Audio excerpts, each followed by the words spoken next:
Star Wars is a big influence on me. It came out in '77. I was born in '66. I was right at the right age for that thing to hit. I remember seeing like a picture in the newspaper, like the New York Post or something, about the movie. It was like, this looks pretty cool. And I saw the picture of like Chewbacca and Han Solo and whatever the headline was, I was intrigued. And I went to see it and it just pinned my ears back just looking at that thing. I was just mouth agape. Just like everybody else who grew up in that period and didn't know about it. I think Star Wars is such a part of people's lives, and it's something that they just see now on a regular basis, that when you say George Lucas and he created it, I don't think people give enough full value to what that means. I like to think I do, but I worked with him. So I've seen him create it.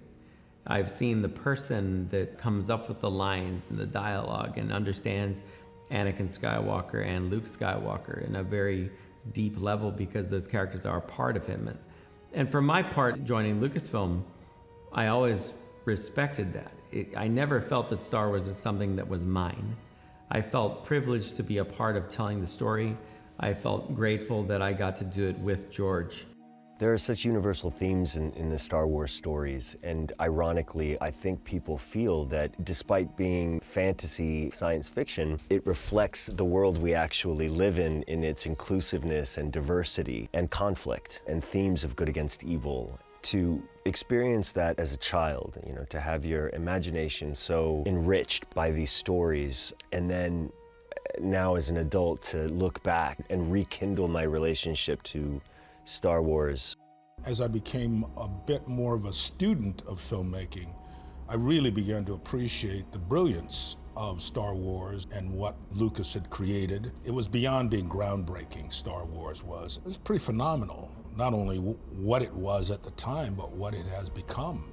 As an actor, when you step into something and you get a chance to work with someone who is talented in front of and behind the camera, and who really understands, first of all, the process of making the project, the movie or television, whatever it is, but then also has this affinity for being in front of the camera as an actor. There is someone that you can feel comfortable with talking. Thoughts, ideas, bemusements, whatever it is that you have, you know, he really will engage.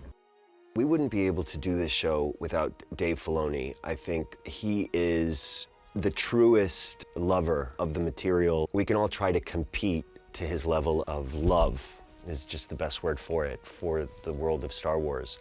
And we would all lose against him.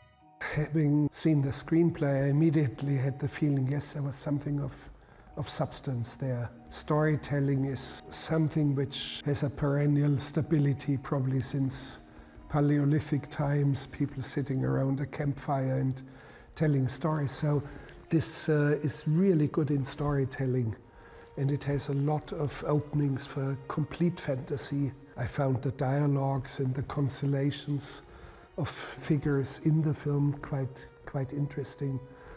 And I had the feeling, yes, that's something I should do. They all know what they are doing. They all have vision, and I think it's basically Jon Favreau's vision that guides the whole thing. And it's very, very pleasant to work on a set where everybody is focused and calm. Never a loud word. I've never heard a loud word. That's beautiful. Things on the set, we have real cameras and real people. The sets are bigger than they were on Jungle Book, but it's essentially the same formula. And now instead of having a green screen that you have to move around in light, which took forever, and that was really the frustration that led to these innovations, which was how could we do that without green screens next time? And so that led to, you have a green stage, you have pre-lit green areas that you could expose, and then it turned into these video walls where you could have green just behind the actor, and then interactive light, which we used on Jungle Book also for shadows and things on the characters, which we were inspired by, like Gravity, where they had all those video panels. So it's like we took all the technology that I've been messing around with from all those other projects and applying it to a very specific application that would work for this. The Mandalorian, it's interesting. I mean, we all know the helmet, but the helmet is Boba Fett. And that was a big challenge in the beginning of this. And John and I went round and round like, well, how do we tell the story?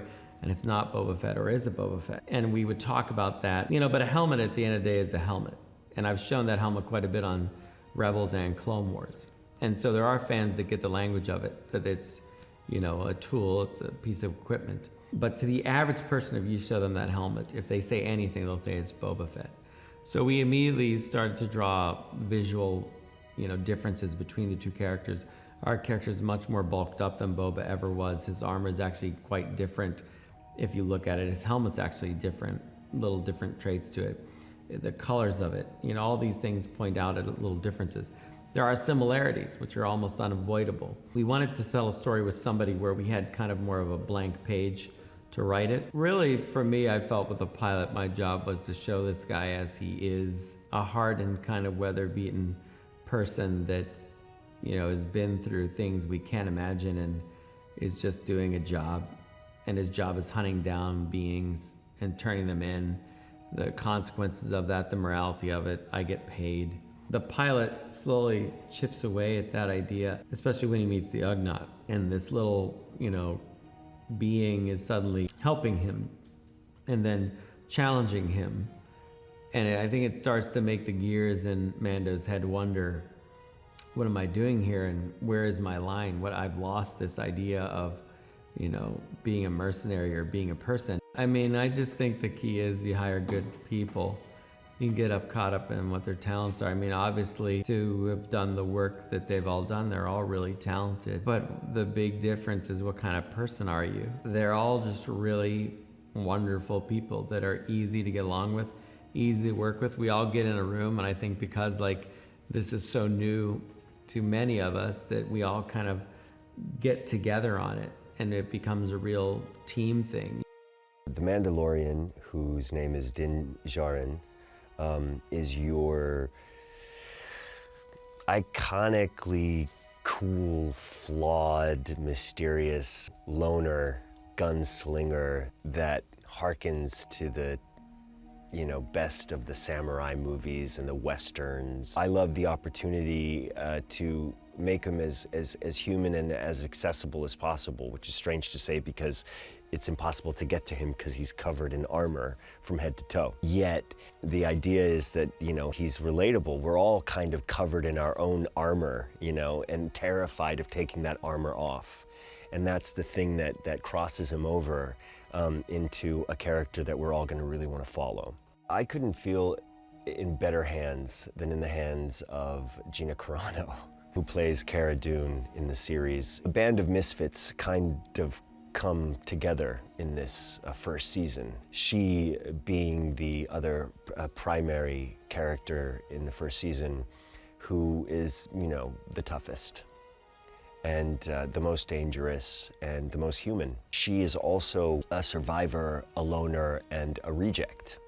And you know how we draw to each other, us loners and rejects, and she's the one who can kick everybody's butt. The show, to me, in the most basic storyline, is about a man who's been following a way of life and has that way of life sort of upended by the introduction of the baby.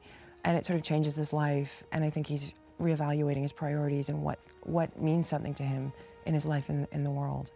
So I think it's really sort of about a man discovering something about himself that he had never known until he met the child. I think episode 3, at its core, is essentially a Western. It's a cross between a Western and a samurai movie. And when I very first came in and I got the script, that was my first thought, and that's been a very strong reference that John's given us throughout the show.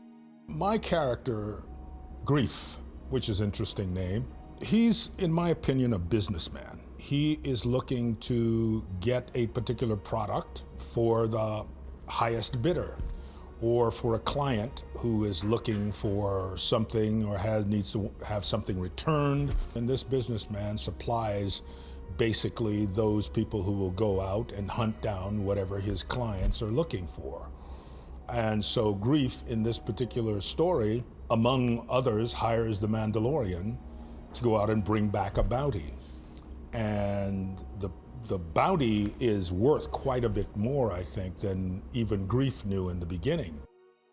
This new technology brings filmmaking back where it has been and where it should be.